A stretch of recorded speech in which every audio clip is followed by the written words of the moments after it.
There is no way to sugarcoat this one. You are chosen. I'm Ingrid Carlsen. This is Cara Tootie, and welcome to our day 6 of our December daily sprinkle of tidings. I am so very glad that you're here today and that you are either listening or creating with me. Either way, thank you.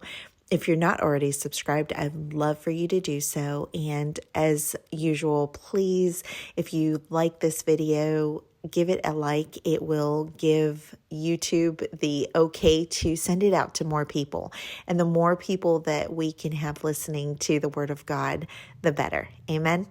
Let's go ahead and get started. Dear Heavenly Father, I thank you so much for this day. I thank you for every single person that is here listening today. Lord, I pray that your presence and your peace and your love just be known to them, that they know that each one of them, are chosen. It's not a gimmick. It's not a coincidence.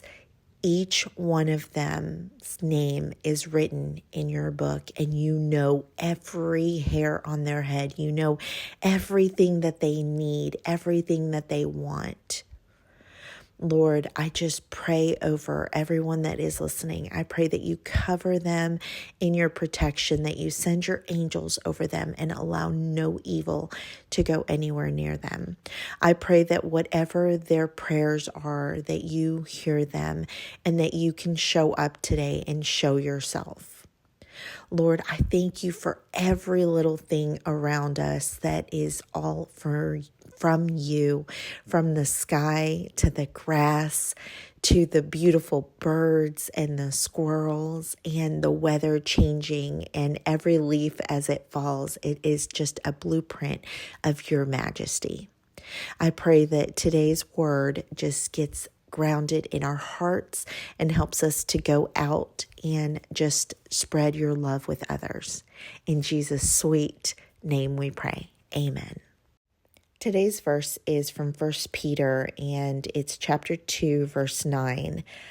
And it says, "But you are a chosen race, a royal priesthood, a holy nation, a people for his own possession, that you may proclaim the excellence of him who called you out of the darkness into his marvelous light." If you've ever been chosen for anything, then you know how that feels, that excitement and the just overwhelming sensation of an accomplishment, whether you deserved it or not. It's just an honor.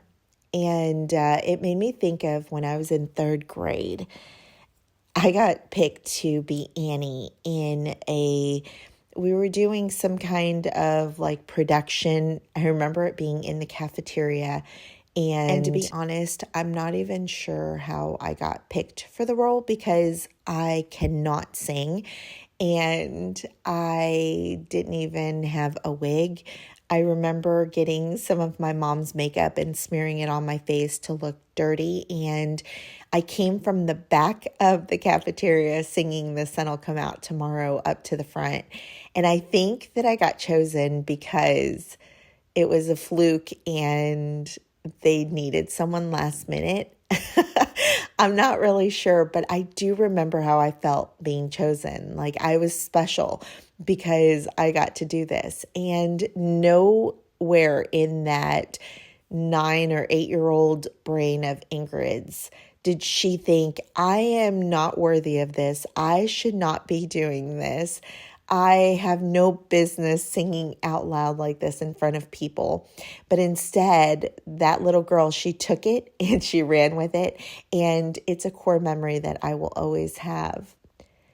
That's kind of what God is giving us. It is him choosing us, even if we can't sing, we can't perform, we don't have the right equipment. It's okay because he has chosen us. There's nothing that we need to do to get chosen except hear his call an answer. And just like that verse said, you are walking out of darkness into a marvelous light, a light that lights up inside of you, and that changes the way that you see things. It changes your perspective on patience and love and kindness. And it shows the world Him. It shows the world that although you weren't worthy, you were chosen, and so are they. Friends, I don't know about you, but that is an assurance that I will say today. I will shout it from the rooftops and say that I am chosen.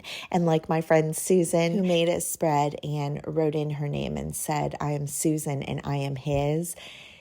I'm declaring that today. I am Ingrid and I am His. And I hope that you can do the same today. And if you need any prayers or anything, I am more than honored to do that. Feel free to reach out to me either in the comments or to send me a direct message on Instagram. As far as the page goes, I decided that I wanted it to be very colorful and decorated. And so what I started with first is picking a paper that coordinates with the left-hand side so that I'm grounding the two pinks together and it's cohesive between the two. I wanted to flip this one over to the side instead of flip up like we did before. So the first thing I started with was making a ruffle using fabric. And I love ruffles.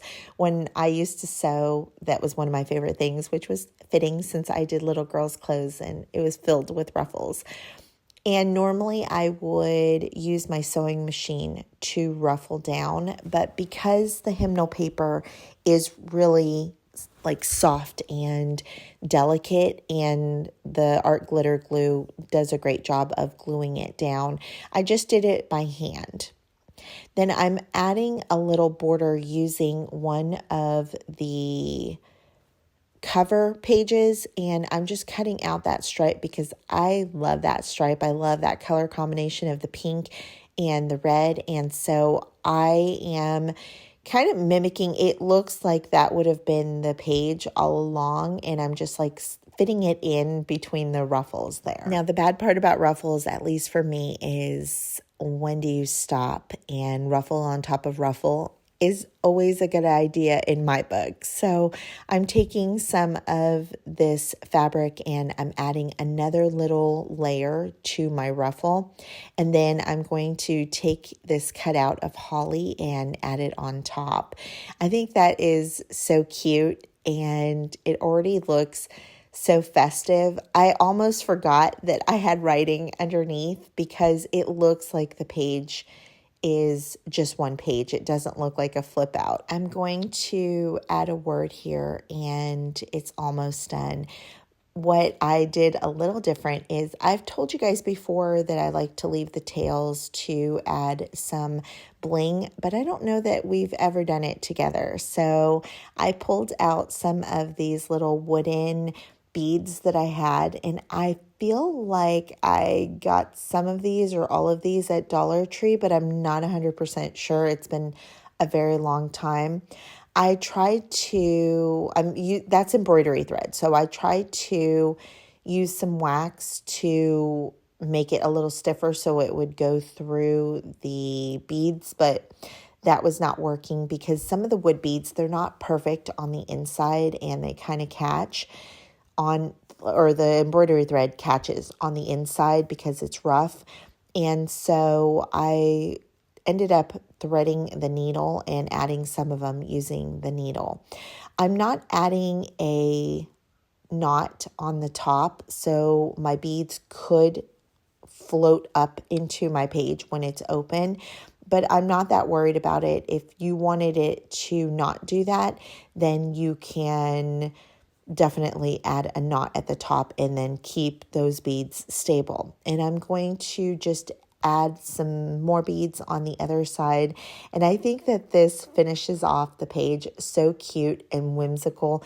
And this is the thing that if this is the first time you're creating a book like this, you're going to see when you're done, we're going to add so many little bells and whistles that it's going to be so interactive and fun and whimsical. And it really is going to make you want to pick it up and look at it over and over again. And that's what I really loved about this and what I loved about having affirmations on here, because then you are going to pick them up. You're going to be able to recite them and read them and just ingrain them in your heart.